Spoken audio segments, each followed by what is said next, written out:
નમસ્કાર.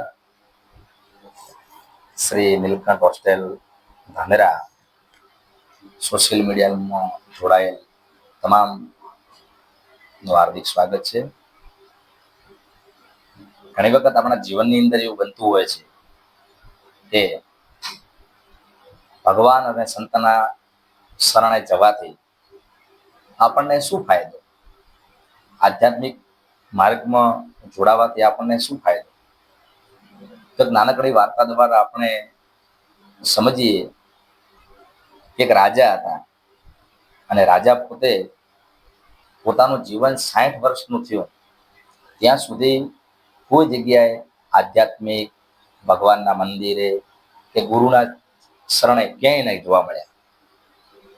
પણ એક દિવસ રાજાને વિચાર આવ્યો કે મેં મારા જીવનના 60 વર્ષ કાઢી નાખ્યા, હું ક્યારેય કોઈ ભગવાન કે ગુરુના દર્શને ગયો નથી. આજે મને ઈચ્છા થઈ છે કે હું ગુરુના દર્શને જઉં. રાજાને ઈચ્છા વ્યક્ત થઈ એટલે રાજાએ છે ને એના પ્રધાનને કહ્યું કે મારે છે ને આજે ગુરુના આપણા બાજુના ગામની અંદર એક સંતનો આશ્રમ છે ને ત્યાં મારે જવું છે. ત્યાં જઈ ને મારા દર્શન કરવા છે, મારું જીવન ધન્ય બનાવવું છે. જોજો મિત્રો કે એક દિવસ ગુરુ અને સંતના શરણે જવાથી આપણા જીવનમાં કેટલું પરિવર્તન આવે છે. કેટલીક આપણી અઘટિત ઘટના ઘટવાની હોય એ રોકી જતી હોય છે, જેનું તમે ઉદાહરણ, જીવંત ઉદાહરણ તમે સાંભળો. એ રાજા ત્યાં જાય છે ગુરુના શરણે અને ગુરુ બેઠા હોય છે. ગુરુ રાજાને આસન આપે છે, રાજા બિરાજમાન થાય છે, ગુરુ બેઠા છે. પણ એની બાજુની અંદર એક નાનકડો પથ્થર પડ્યો હોય છે અને રાજા જોડે સમાચાર પૂછ્યા, તબિયતના જેનું બધું પૂછ્યું ગુરુજીએ, અને પછી એ બેઠા હોય છે, વાર્તાલાપ ચાલુ હોય છે. એટલામાં એક બગલો આવે છે. બગલો આવે અને એ જે પથ્થર પડ્યો હોય છે ને ગુરુ જોડે, એ પથ્થર ઉપર બાજુમાં થોડું પાણી પડ્યું હોય છે. એ પાણીમાં ચાંચ ડબોળે, ચાંચ પોતાની ભીની કરે અને પોતે એના પથ્થર ઉપર ઘસવા લાગે. પથ્થર ઉપર એ ચાંચ ઘસે એટલે ગુરુ છે ને એ બગલાને જોઈને બોલ્યા કે ઘસત ઘસત ઘસતે ઉપર ડાલત પાણી, તેરે દિલ મેં ક્યા હૈ બાત મેને જાની. એટલે આ પ્રસંગ રાજા આમ જોતા હતા, નજરો નજર, અને રાજા ધ્યાનથી સાંભળતા હતા. એટલે રાજાને 100% યાદ રહી. વળી બીજી વખત બગલે છે ને એ પોતાની ચાંચ પાણીની અંદર નાખી અને ઘસવા લાગ્યો. એ વખતે ફરી રાજા ને સંભળાય છે અને ગુરુ બોલે છે. ગુરુ બોલ્યા, બગલાને કહે છે કે ઘસત ઘસત ઘસતે ઉપર ડાલત પાણી, તેરે દિલ મેં ક્યા વો બાત મેને જાની.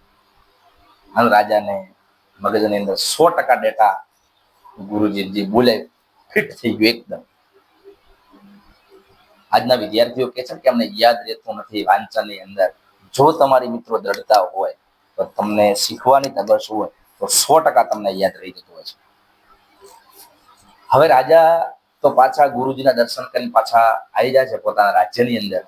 પણ આ બનતું એવું હોય છે કે રાણી અને પ્રધાનને, રાણીની થોડીક નીતિ છે ને એ પ્રધાન પ્રત્યે વધારે હોય છે. એટલે એને પ્રધાન સાથે લગ્ન કરવાના હોય છે. લગ્ન કરવાના થયા એટલે પ્રધાને કીધું કે આપણે લગ્ન કરી લઈએ. રાણી બોલે કે આપણે પેલા રાજાને છે ને એમને રાજા નું જીવન છે ને સંકેલી દઈએ આપણે, તો પછી આપણે લગ્ન કરીએ. એ વખતે કોઈ વ્યવસ્થા હતી નહીં. તો જૂના જમાનાની અંદર હજામત કરવા માટે છે ને વાળંદભાઈ બહારથી આવતા રાજ્યની અંદર, અને હેમરી પથ્થર આવતો ઘસવાનો અને અસ્ત્રો.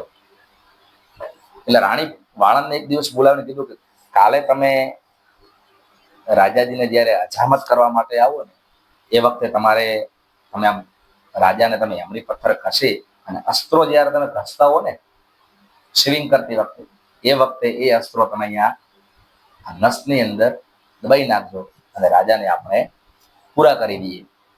આવો એમનો પ્રોજેક્ટ ગોઠવાનો. વિચાર કરો કે જેની સાથે અગ્નિની સાક્ષીએ તમે પરણ્યા એને પણ આવો વિચાર આવ્યો. કારણ ચારિત્ર્ય શુદ્ધ ન હોવાને કારણે બાળનને લોભામણી લાલચ આપી કે જો તું આ કાર્ય કરે તો તને 10 વીઘાની વાડી, 1 બંગલો અને 1000 સોના મોહર તને આપીશ, અને જો તે આ કાર્ય ન કર્યું તો તને દેશ પલટો કરાવી દઈશ. કોઈ પણ વ્યક્તિ અત્યારના જમાનાની અંદર શોર્ટ ટાઈમની અંદર કરોડપતિ બનવા માટે અવનવા કિમિયા અપનાવી નાખે, અવનવું એ પ્રોજેક્ટ ગોઠવી નાખે અને લોકોને જાનને ખતરામાં મૂકે અને કરોડપતિ થવા માટે નીકળી પડે ત્યારે લાલચ જાગી વાળાને હું આખી જિંદગી હજામત કરીશ, મને આટલા પૈસા કે આટલો સોનું કે આટલો બંગલા મળશે નહીં. એ વખતે બીજે દિવસે રાણીના કયા પ્રમાણે વાળંદ આવ્યા. વાળંદ આવ્યા પછી રાજા બેઠા, વાળંદ બેઠો. એટલે એમરી પથ્થર જયારે એમરી પથ્થર ઘસ્યો ને પાણીમાં, એ વખતે રાજાને પેલા ગુરુનું વાક્ય યાદ આવ્યું. અને શું બોલ્યા ખબર? રાજા કે ઘસતે ઘસતે ઘસતે ઉપર ડાલત પાણી, ત્યારે દિલ મેં ક્યાં એવું બાત મેને જાની. આનું વાળંદને ખબર પડી ગઈ કે સારું છે ને. રાજા એ વખતે વળી એને વાળંદે છે ને એમરી પથ્થર લઈ અને પાણીની અંદર ઘસ્યો. એ વખતે પાછો રાજાને દાઢી ઉપર જયારે ઘસવા લાગ્યા, એ વખતે એ રાજા ફરી વખત વાક્ય બોલ્યા. શું બોલ્યા ખબર? ઘસત ઘસત ઘસત ઉપર ડાલત પાણી, તેરે દિલ મેં ક્યાં હે વો બાત મેને જાની. અને આ વાળંદને છે ને પરસેવો છૂટી ગયો. એને એમ થયું કે સાલે રાજાને 100% ખબર પડી ગઈ છે. અને વાળંદ રાજાના પગમાં પડી ગયું કે મહારાજ, સ્વામી મને માફ કરો. તો કે થયું શું? પછી એને બધી જે રાણી સાથે જે કન્ડિશન થઈ હતી, બધી કન્ડિશનની વાત કરી. અને રાજા થયું ખરેખર ધન્ય છે ગુરુ, ધન્ય છે ભગવાન. હું મારા 60 વર્ષના દાયકાની અંદર એક વખત મારા 6 દાયકાની અંદર એક વખત હું સંત અને ગુરુના શરણે ગયો અને મારું જીવન ધન્ય બની ગયું. કદાચ હું કાલે ગુરુ જોડે ન ગયો હોત ને તો મારું જીવન અત્યારે આ પૃથ્વી ઉપર હયાત ના હોત. રાજાએ પ્રધાનને બોલાયા, રાણીને બોલાયા, દેશ પલટો કરાવી દીધો, વાળંદને ઇનામ આપી અને ઘરે મૂકી દીધો. અને રાજાએ ભગવાન અને સંત અને ગુરુનો આભાર માન્યો. આ નાનકડી વાર્તા પરથી મિત્રો બોધ એ મળે છે કે તમે લોકો માટે ઘણું બધું કરો છો, આપણા સગા સંબંધી માટે આપણે ઘણું બધું કરીએ છીએ, બધા માટે બધું જ કરીએ છીએ, આત્માના કલ્યાણ માટે કશું કરતા. તો આપણે આ મોટો માનવ દેહ મળ્યો છે, તો ભગવાન અને સંતના શરણે જઈ અને આપણા જીવનને ઉન્નત અને આધ્યાત્મિક બનાવી દઈએ, એ જ આપણો આગળ આવશે કાર્ય. બાકી આપણને કોઈ વસ્તુ આગળ આવવાનું, રૂપિયા ગમે એટલા હશે, જમીન હશે, જ્વેલરી હશે, બધું જ હશે આપણે, અને હોવું જ જોઈએ, એનો ના નથી.